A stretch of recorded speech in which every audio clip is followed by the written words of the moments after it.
నమస్కారం. నా పేరు సేవెల్లి మధుసూదన్. నేను గతంలో ఇక్కడ జనగామ డిస్టిక్ ఏఎంసీ డైరెక్టర్గా పనిచేశాను గత ప్రభుత్వంలో.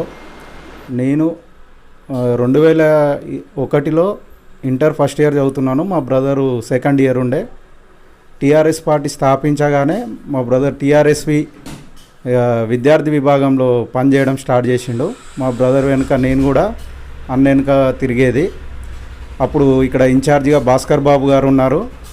టీఆర్ఎస్ పార్టీ ఎందుకు పుట్టింది ఏందనేది తెలియని వాళ్ళు వ్యక్తులు కేసీఆర్ గురించి తప్పుడు మాటలు మాట్లాడుతుంటారు. కేసీఆర్ అన్నటోడు పదవుల కోసం వచ్చిన వ్యక్తి కాదు. పదవులను వదిలేసుకొని అప్పుడు ఆంధ్ర పెత్తనం ఎక్కువైపోయి ఉమ్మడి ఆంధ్రప్రదేశ్లో తెలంగాణకు అన్యాయం జరుగుతుందని చెప్పి అప్పటికే ఆయన ఎమ్మెల్యే ఒకసారి మంత్రిగా పనిచేసిన వ్యక్తి. ఆయన సొంతగా బతకాలనుకుంటే ఆ పార్టీలోనే ఏ పదవులైనా ఇచ్చే అవకాశాలు ఉండే. అవన్నీ కాదు, నా తెలంగాణ ప్రజలు మంచిగా బతకాలి, వాళ్ళు కూడా ఆంధ్రోళ్ళ కంటే ఎక్కువ మంచిగా బతకాలని చెప్పి తన పదవులను త్యాగం చేసి సొంత అప్పటికి నిధులు కూడా లేవు, ఏం లేవు. ఆ వ్యక్తి అనేటోడు సింగిల్గా బయటికి వెళ్ళి టీఆర్ఎస్ పార్టీని స్థాపించడం జరిగింది. అప్పటి నుంచి ఆలోచించాల్సిన వ్యక్తులు ఇప్పుడు ఎవరో నిర్ణయాలు వచ్చిన వ్యక్తులు కేసీఆర్ గురించి మాట్లాడతారు. తన కష్టం ఏంది, తన బాధ ఏంది, ఒక్కడై వచ్చి ఇవాళ బీఆర్ఎస్ పార్టీ చేసి దేశంలోనే మంచి సీఎంగా గుర్తింపు తెచ్చుకున్న కేసీఆర్ గారి కష్టం మొదటి నుంచి మేము చూసిన వాళ్ళం కాబట్టి మాకు తెలుసు. 2001 నుంచి మేము టీఆర్ఎస్వి నుంచి పనిచేసినాం. ఆ తర్వాత మా బ్రదర్ ఉమ్మడి వరంగల్ జిల్లా బీసీసీఎల్ అధ్యక్షుడిగా పనిచేసిండు. అప్పుడు కూడా చూసినాం. పెద్ది సుదర్శన్ రెడ్డి గారు జిల్లా అధ్యక్షుడు ఉన్నప్పుడు, తక్కెలపల్లి రవీంద్రరావు గారు జిల్లా అధ్యక్షుడు ఉన్నప్పుడు కూడా వారి వెనుక తిరిగి పార్టీ ఎందుకు వచ్చింది, పార్టీ వల్ల మనకేం లాభం జరిగింది, అసలు జనాలకు ఏం లాభం జరిగింది అనేది తెలుసుకోవాలి. చాలామందికి తెలియదు ఈ విషయాలు ఏందనేది. గతంలో తెలంగాణలో ఉన్న ప్రజలు బతుకు తెరువు కోసం బాంబే పోయేది. బాంబే పోయి 20 ఫ్లోర్లు 30 ఫ్లోర్లు మెట్లు ఎక్కుంటూ ఇసుకే బస్తాలు మోసేవాళ్ళు. ఈరోజు తెలంగాణలో అదే చెప్తున్నాను, ఛాలెంజ్ చేసి చెప్తున్నాను, ఒకసారి వచ్చి చూడండి. ఇదే తెలంగాణలో మూటలు మోసేవాళ్ళు, అమ్మాలి పని చేసేవాళ్ళు. గతంలో మాకు పని దొరకక బొంబాయి పోయిన వాళ్ళు ఇవాళ బీహార్ నుంచి మధ్యప్రదేశ్ నుంచి వచ్చి పని చేస్తున్నారంటే దీనికి కారకుడు ఎవరంటే కేసీఆర్ గారు. ఆయన చేసిన కృషి వల్ల ఆ రోజు మేము కూలీగా వలసలు పోయే వాళ్ళము.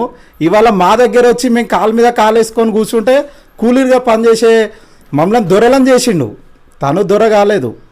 అది ఇవన్నీ తెలిసిన వ్యక్తులకు ఇవాళ ఈరోజు అందరు అనుకుంటున్నారు ఏదో గంగడేశం వేషం వేసుకొని వచ్చి సీఎం రేవంత్ రెడ్డి ఏదో ముచ్చట్లు చెప్పి సీఎం అయిండు. కానీ అందరికీ 16 నెలలని ఆయన వేషం ఏందనేది, ఆయన గారడేందనేది అర్థమైపోయింది. రాబోయే రోజులలో ఎంత నష్టపోయినాం ఈ 16 నెలలు అనేది జనాలందరికీ తెలిసిపోయింది. కాబట్టి ఇప్పుడు జరిగే రజతోత్సవాలలో వరంగల్ సభలో కేసీఆర్ గారు ఎప్పుడు వస్తారు, ఎప్పుడు చూద్దామని, దేవునన్న చూద్దామా లేదా అని ఆ ఇంట్లో ఉండేటోళ్ళు ఇవాళ కేసీఆర్ అనేటని చూడాలని యావత్ తెలంగాణ ప్రజలు మొత్తం ఆయన ఎప్పుడు బయటకు వెళ్తారో ఎప్పుడు చూద్దామని ఉన్నారు. ఇప్పుడు రాబోయే రోజులలో ఈ ఒక్క సభతోటే కాదు, అందరూ ప్రతి ఒక్క వ్యక్తి కాంగ్రెస్ పార్టీలో జెండా పట్టుకొని తిరిగిన వ్యక్తి కూడా ఇవాళ కేసీఆర్ కావాలనుకుంటున్నారు, ఈ సభకు వద్దామని అనుకుంటున్నారు. వాటిలో మాకు అదేంటిది మాకు టార్గెట్ ఎవరైనా ఇష్టంతో 100-200 మందిని తీసుకురండి, మనం ఇప్పుడు ప్రేమతోటి వచ్చే వాళ్ళే కావాలని చెప్పి మేము ఇక్కడ వేరే ఏం చేయట్లేదు. ఏం చేయకున్నా కూడా మేము తెలంగాణ వాదులం, మేము కేసీఆర్ భక్తులమే, మేము కూడా వస్తాం, కేసీఆర్ను చూస్తామని చెప్పి మాకు ఇచ్చిన టార్గెట్కు డబుల్ వస్తామని అంటారు. మేము జనాలను తీసుకురావాలంటే కష్టం ఉండేది.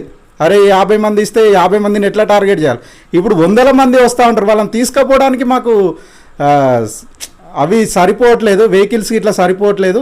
రాబోయే రోజులన్నిటి బీఆర్ఎస్ పార్టీ కేసీఆర్ గ్రామ స్థాయి నుంచి వార్డు స్థాయి నుంచి రాష్ట్ర స్థాయి వరకు అన్నీ గులాబీమయం అయిపోతాయని ఆశిస్తున్నాం.